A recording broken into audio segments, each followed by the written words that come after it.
Ethiopia holding it down as the skinniest country. Who saw that coming? I didn't. I figured you'd be somewhere in that corner. You would think Mogadishu, honestly, because they have like famines there. Yeah. Well, that's just Mogadishu is just the capital of Somalia, right? Oh, it's got to be the Palestinians. They're the skinniest people in the world. I saw a kid today that had starved to death in Palestine, and he was so thin, Taylor. Dude, like Twitter is just like, hey, we noticed that you've been liking hockey highlights. Here's a dead child. And it's like, oh, this is a lot of dead kids for that kid shouldn't have voted for Hamas. You get what this is what he had coming for him. Well, I mean, yeah, a little bit. Like it's not about getting him; it's about winning the war. Though I'm full on board with just winning the war. I don't want to. That's the United States has done this pussyfooting around for my entire lifetime with these little wars we got in, and we didn't win any of them really. And Israel's like gonna win a war. By the time this is over, the question will be: do you think Israel won the war? Oh yeah, like no one questions that. Usually in a war, there's two armies. Sometimes, I mean, they're still killing the army, man. And when they blew up that tent the other day, there was two leaders of Hamas in the sometimes tent. 2, even upwards of 5% of the deaths are military people. on those charitable. That's high. I mean, it depends how you calculate military people. When we bombed Tokyo, it was like, there's workshops sort of mixed in with all the people. Tokyo they didn't have that is centralized. The shining example of America being assholes. It's not the benchmark to hold people to. Being assholes? You don't think so? Oh, wait. No. Tokyo, I was really going for Hiroshima when I said that. But why do you say that? Because Tokyo. So there were more people killed in the Tokyo bombing raids than in Hiroshima or Nagasaki. I just they burned them alive. You talk about indiscriminately killing anyone who's in the wrong place at the wrong time. Hiroshima is a good example.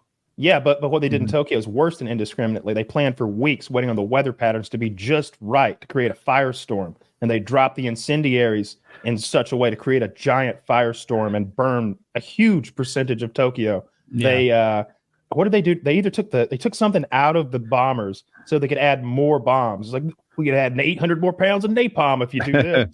I'm aware of your argument, and I acknowledge the strength of it. And intellectually, I'll even concede. But something emotionally about dropping a nuclear bomb on a city feels just an extra layer of indiscriminate for me. Again, emotionally. The calculations were we were going to lose 1 million U.S. servicemen on the invasion of the main Japanese island.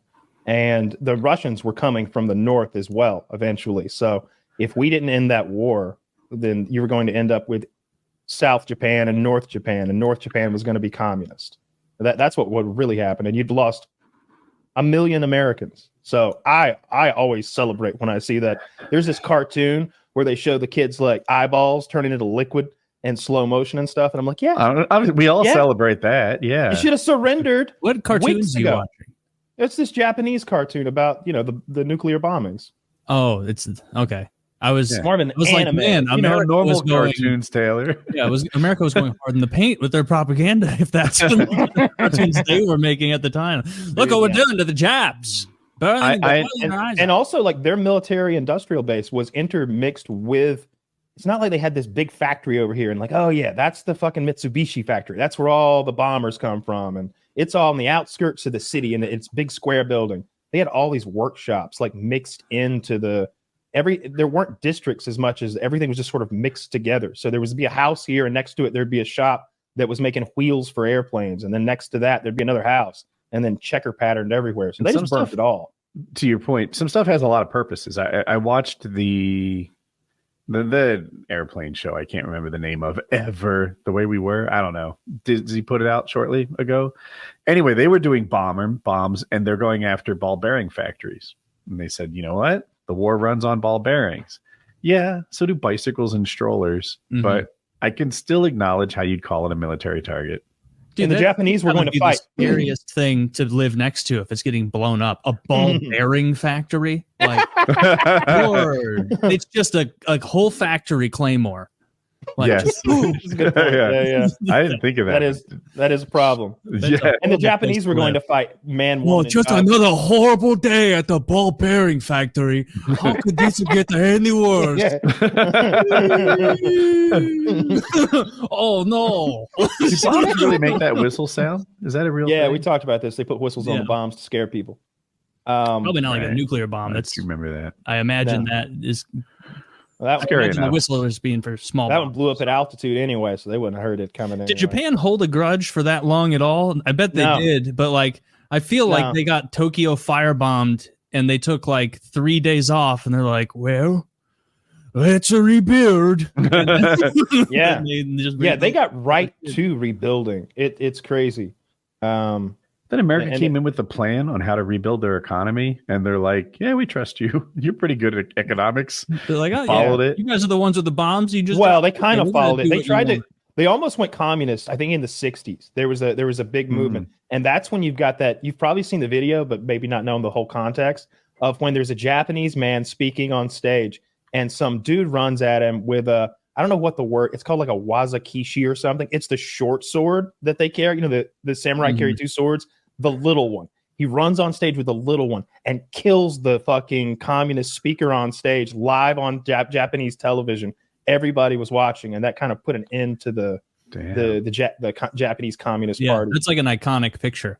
The commie politician is like, "Ooh, don't stab me." Ooh. And then the other guy's like, "I'm gonna stab you." Well, I came here for one purpose. It was to stab your pinko ass. Pretty much. So no, I'm okay with whatever Israel's got to do to win the job and win the war. It's what they need to do. Tents with families. That's where the bad guys are. We bomb tents, we bomb caves, we bomb goat herders. We send $1 trillion battle groups. Worse than the wedding we bombed, and I've heard you guys both disapprove of that repeatedly. This isn't worse than that. This is different than that. Big time. The wedding, the wedding, it was like, we think there's a terrorist. They like tripled up the number of innocent deaths. Yeah, compared to that wedding. I don't see how you can dislike the wedding part and not see it's pretty parallel, similar here. Oh, I don't see it parallel. And there's a war zone over there. We were like, hey, there's a wedding war tomorrow. Zone. This was the place where all of us are war zone. The resettled people had to put up camps because they're homeless now. Yeah. Well, why would their military generals be there in that camp? They shouldn't be putting the people in that kind of danger. Don't they know we're going to blow them up? Is that how you parse? Are there military generals in that camp? Which military generals did they get? They called them senior Hamas members. This is what they were. Senior Hamas members. Sure. Yeah. I mean, sure, yeah. The problem, planners. All right, well, heck, if Israel said there were some senior Hamas leaders mixed into the refugee camp, then I'm sure it's true. That's what they said last time they blew it up too. They never say, we missed. They're like, we were hoping there wouldn't be so many people in them tents. A lot of war is PR, and especially on a global stage. And so, like any sort of bomb you drop, you have to, if there's that's counterproductive, though. It shouldn't be that way. That's not what war is. I think we've forgotten what war is. I mean, I don't know what war is, but I've watched enough TV and read enough books to know what war was. The wars that got fought for all of human history, as long as we've been a thing. And you don't Nancy pants around, and civilians die, and women die, and children get blown up and eaten. Like, it's war. That's why you try to avoid war at all costs, because when war happens, children get eaten. Like, we're going to burn you alive. We're coming for you with a machine that burns you alive. You really want to do it? Are you sure? You do. We're coming. And now you're burning alive. You're like, oh, they're burning alive. We've got to stop. Why? They'll just regroup. We'll have to burn more of them alive. Burn them alive. Get it over with. Just get it over with. It's a Band-Aid situation. We shouldn't be building a $400 million dock that broke apart in 3 weeks or something like that. It was a temporary dock. 3 weeks is what the plan was. An unbelievably temporary dock. It's so temporary before it was even finished. It wore out. Did you see our estimates on how much of our aid was stolen? No, is it huge? Foreign aid being pilfered and stolen? That can't be true. Our estimate was 90% of it was stolen. Wow. Of the stuff they shipped along this their is 330 to Palestine, I assume, not Israel. Yeah. Okay. Yeah. And I'm wondering who stole it, because when I imagine Palestine, the news just shows me it's just rubble and starving kids. Yeah. But there's got to be some dudes in there with guns and shit, like holding it down. There's hostages still there. There's an apparatus there. They shot rockets at Israel last week. Nobody cares. Like, they shot a bunch of rockets into central Israel last week. I just think they should win the war. I'm tired of us funding the war, but I don't want to drag it on for 8 years, Nancy footing around or whatever you want to call it. Just do it. Do it. I mean, they are doing I don't have a better answer. That's my problem. You know what I want? I want peace. I want a 2-state solution where they all chillax and stop hurting each other. Yeah. Okay, we've been talking about that since long before I was born, and that was a long time ago. So my vision. Hill Dog was talking about this the other day and made more sense than I've ever heard her make in her whole fucking life. Because trust me, she's on my side on this issue. She was like, I believe you. She was talking about when Clinton had like Yasser Arafat and everybody at the table, and she listed she was like, they got this much of their land back. Israel was going to give up this much of their land.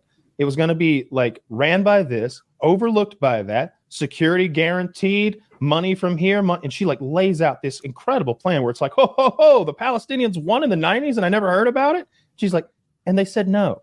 They refused. They refused.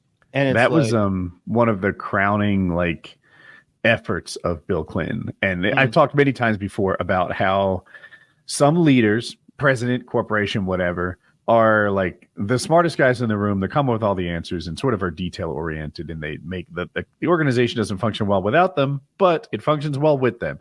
And then other people who can be equally effective just delegate, put, all right, you're my guy for this. You're in charge of Middle East. Administrators. Bill Clinton was a doer. And dude, he would roll out the maps on the table and street by street decide which ones should go to who and how it should be managed. Bill Clinton was like a wonk involved in the details of that plan, and it just never got put into action. Can you imagine if we had nothing to do with this Middle Eastern ethnic conflict? Can you just imagine? Oh, but Taylor, those poor Israelis could never defend themselves. They're helpless. They haven't had the most devastating army in the area for 50 or more years. Certainly not. They haven't been the only people with nukes for 2 They've been under the thumb of those rock throwers for 80 years now, trying to stop the oppression. What was it? Was it called is it the 6 Days War or whatever? When like 5 Arab nations invaded them with tanks by land, and the Israelis defended themselves. I think the 6 Day War was Egypt and Israel, right? In addition to Egypt, though, there were like multiple Arab nations. It was the something Heights is where they had that great Golan Heights. There you go. Yeah, they had their the Israeli tanks were on they had the high ground. So to Kyle's point, primarily Egypt, Syria, and Jordan. Okay. 3 powerhouses. I mean, again, I've heard of Egypt. No, I've heard of Egypt. You know what? I've heard Egypt is in their heyday right now. Like, it certainly wasn't. Dude, that would suck to be born in a country and be like, I mean, we can look back and be like, America's like, we were at our peak, like right after World War II. Nobody could fucking touch us in anything. Like, imagine being Egyptian right now, and it'd be like, don't come at me 7,000 years ago. You don't even know. Before the Romans with their newfangled technologies bullied us and all that, we were a big deal.